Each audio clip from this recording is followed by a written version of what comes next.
Hey chat, how can I install Evo II rear fenders on my 190E? So to install the Evo II rear fenders on your 190E, you'll first need to align the flares. Well, here goes nothing.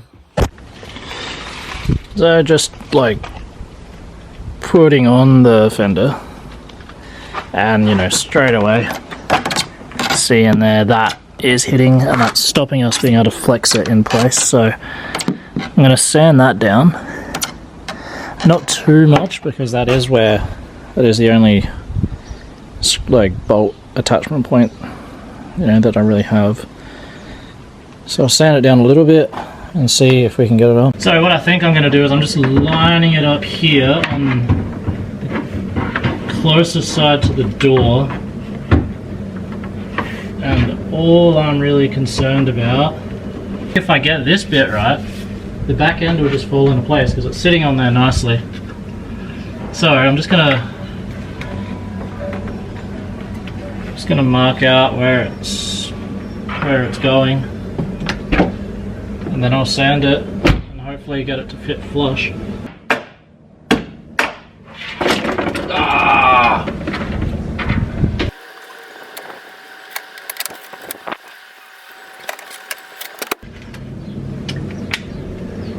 Let's see how that goes.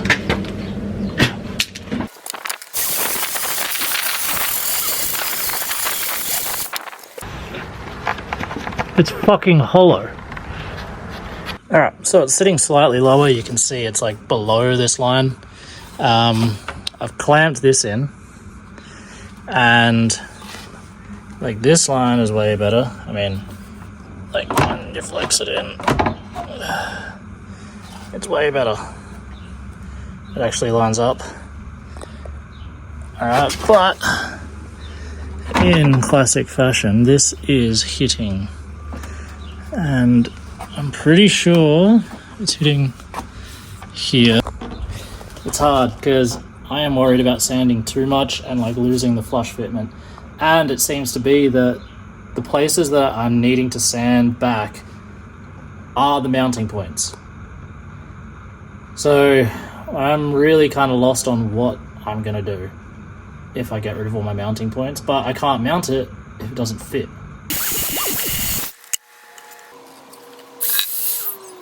The sounding belt broke. That's new. At least it almost didn't kill me like the grinder. This is how much I don't know about cars. It just took me half an hour to put the sounding belt on this by following the instructions. So you gotta believe me when I say I don't know nothing. It took me that long just to do this. And I had instructions. There's no instructions for this body kit. Alright, so we've sanded it down. I'm gonna try and fit it up, clamp it on in the rough space and just see how it looks. Obviously it's a real tight space, so I'll try and show you guys the best as I can, but yeah.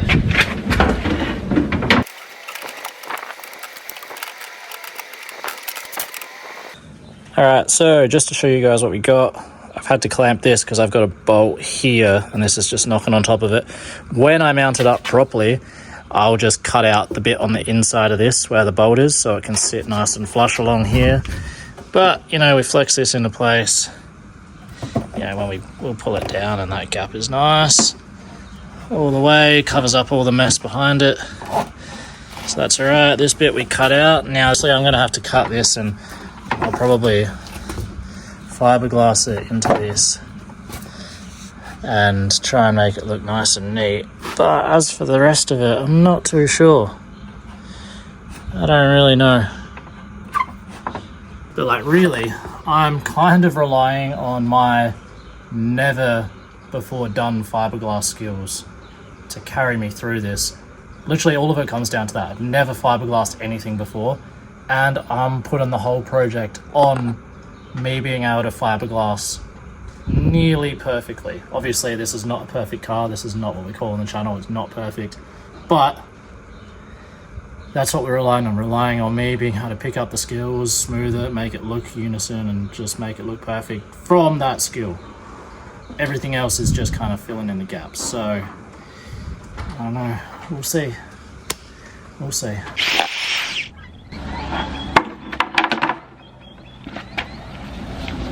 Another one. Oh, today's episode sponsored by water. Oh. So, I reckon I have taken this on and off and sanded it at least like 20,000 times, at least. Not even an exaggeration. At first I wasn't sure, well, I was still not sure what I'm doing, but I think it kind of lines up pretty nicely. Like, follows this. With the door card on, there's no gap there. Obviously this, let's not talk about that. This, lovely. This fits. This covers up the bolt when it's in there, because I'll fix that, don't worry.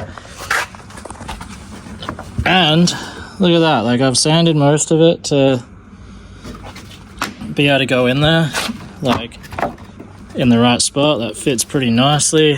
Like, that's not even in, like, that's not bolted in or nothing. That's just like held there with the clamp, but that's nice. But yeah, so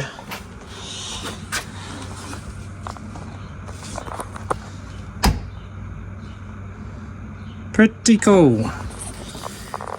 Now I've ordered some well nuts off Amazon. They should be here tomorrow, hopefully.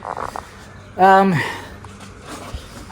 yeah, I'm not really sure how I'm going to mount it, because the mounting points I've had to sand away completely. There's only 2 that are there. That's not going to hold on the whole thing. I was thinking of Sikaflex. I don't know if I trust Sikaflex for a whole part, especially if it has to be flexed into place. So I'm thinking a mixture of bolts holding it in and Sikaflex.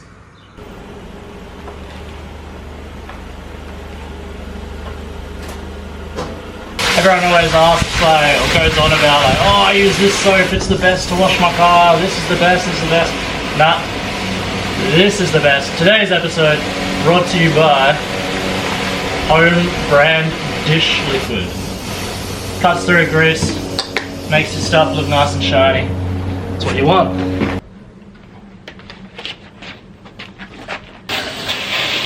Carefully mark where the existing metal guards are.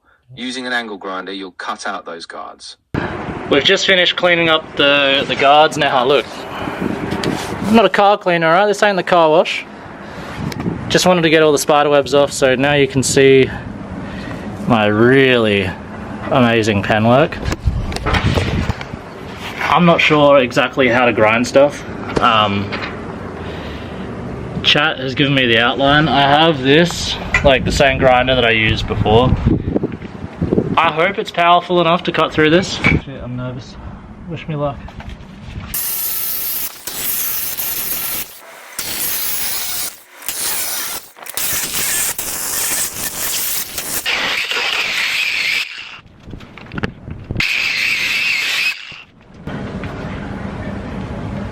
Okay, well, I'm not gonna lie, that kind of scared the shit out of me. It's terrible. There's cuts everywhere there shouldn't be. Hopefully the fender just hides it though. Alright, from watching YouTube videos, I now have to like peel this out, and then I think I have to cut again. There we go, I've pulled it all down. So now, judging from a video I just watched, I just cut along here all the way down, I think, and then I can just hammer the rest of it up. No going back now.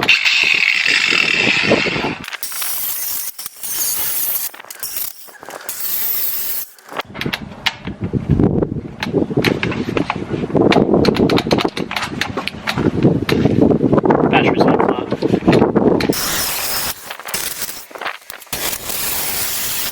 This thing just keeps dying.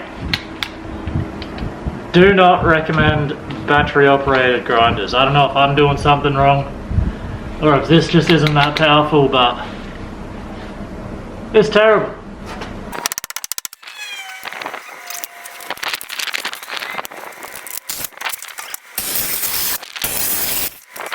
You know how like you see all the videos of the RWB guys like keeping that inner fenders and getting it signed and stuff? I don't think I'm keeping that one. That is like torn to shreds, so I'm not gonna do that anymore. Alright, got the new disc on, so hopefully we're safe. We just gotta cut this little last bit out, and then that should be all the cutting for today, because it is way too much right now.